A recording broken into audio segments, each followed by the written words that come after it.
સુરક્ષાને કાદરને ફોન કરી પોલીસે કંપનીમાંથી બોલતા હોવાની ખોટી ઓળખ આપી અલગ અલગ વીમા કંપનીઓમાં આદરના નામે તથા તેમના પરિવારના સભ્યોના નામે 10 પોલિસીઓ લેવડાવી પોલિસીની પાકતી રકમ પર પરત મેળવવા માટે અલગ અલગ ચાર્જ જણાવી ફરિયાદી પાસેથી રૂપિયા 98,85,000 ઓનલાઈન ટ્રાન્સફર કરાવી રૂપિયા પરત ન આપી છેતરપિંડી કરી હતી। આ બનાવ અંગે સાયબર ક્રાઇમ પોલીસે તપાસ હાથ ધરી હતી। પોલીસે તાત્કાલિક બેંકો તરફથી જરૂરી વિગતો એકત્રિત કરી ટેકનિકલ વર્કઆઉટ કરી અમિત કુમાર વિદ્યાનંદ રઘુનંદન ઠાકુર અને તેના ભાઈ સુમિત કુમાર વિદ્યાનંદ રઘુનંદન ઠાકુરને પકડી પાડ્યા છે। અમિત કુમારે આદેરને પોલિસી કંપનીમાંથી વિક્રમસિંહ રાવત તરીકેની ખોટી ઓળખ આપી વાતચીત કરી તેમની પાસેથી પોલિસીના રૂપિયા પરત આપવાના અલગ અલગ ચાર્જીસ પેટે રૂપિયા 98,85,000 અલગ અલગ બેંકોમાં ટ્રાન્સફર કરાવ્યા હતા, જે પૈકી તેના ભાઈ સુમિત કુમારના બેંક એકાઉન્ટમાં રૂપિયા 36,81,000 ટ્રાન્સફર કરાવ્યા હતા તથા તેઓની બહેન એકાઉન્ટમાં રૂપિયા 2,65,000 ટ્રાન્સફર કર્યા હોવાની કબૂલાત કરી હતી। સુરત શહેર સાયબર ક્રાઇમ સેલ દ્વારા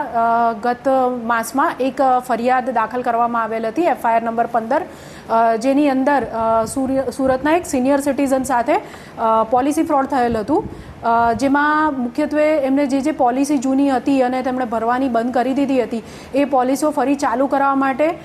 સાયબર ક્રિમિનલે એમને કોલ કરીને ઘણા લાંબા સમય સુધી, લગભગ 5 વર્ષ જેવા લાંબા સમયગાળા સુધી એમને અવારનવાર કોલ કરીને અલગ અલગ એકાઉન્ટમાં પૈસા ટ્રાન્સફર કરાવેલા અને એ રીતે મૂળ 22 લાખની છેતરપિંડી તેમની સાથે થયેલ હતી। હવે આ ગુનાની અંદર સાયબર ક્રાઇમ સેલ દ્વારા દિલ્હી ખાતેથી અમિત કુમાર અને સુમિત કુમાર બંને ભાઈઓની ધરપકડ કરવામાં આવેલ હતી। આ ગુનામાં તેઓની ધરપકડ બાદ જે પૂછપરછ થઈ અને એમના બેંક એકાઉન્ટ સ્ટેટમેન્ટ્સ વગેરેનો અભ્યાસ કરતા સાયબર ક્રાઇમ સેલના ધ્યાને આવ્યું કે આ લોકો માત્ર એક નહીં અન્ય ઘણા સિનિયર સિટીઝન્સ છે જેમની સાથે ફ્રોડ કરી રહ્યા છે, જેથી બેંક ડિટેલ્સના આધારે સુરત શહેર સાયબર ક્રાઇમ સેલ દ્વારા એક જે સિનિયર સિટીઝન છે સુરત ખાતેના તેમનો સંપર્ક કરવામાં આવ્યો અને એમને બોલાવીને તેમનું કાઉન્સેલિંગ કરવામાં આવ્યું કે તમારી સાથે ફ્રોડ થઈ રહ્યું છે, જે આધારે સિનિયર સિટીઝને સાયબર ક્રાઇમ સેલની મદદથી 1930 પર કોલ કરીને પોતાની કમ્પ્લેન્ટ રજીસ્ટર કરાવી અને એના આધારે તેમની FIR લેવામાં આવી, જેની મૂળ વિગત એ છે કે આ જે સિનિયર સિટીઝન છે એમની પાસેથી છેલ્લા લગભગ 10 વર્ષમાં આ જે અપરાધીઓ છે અમિત કુમાર અને સુમિત કુમાર, તેમણે પોલિસી ફ્રોડના નામે લગભગ 98,85,000 જેટલી મોટી રકમ ઘણા લાંબા સમયગાળામાં અલગ અલગ એકાઉન્ટ્સમાં અને પોતાના એકાઉન્ટ્સમાં પોલિસી રિન્યૂ કરાવવા અને પોલિસી પકવવા અને પોલિસીમાં જે અમાઉન્ટ છે એનાથી પણ વધુ અમાઉન્ટ અપાવવાના બહાને પડાવી હતી।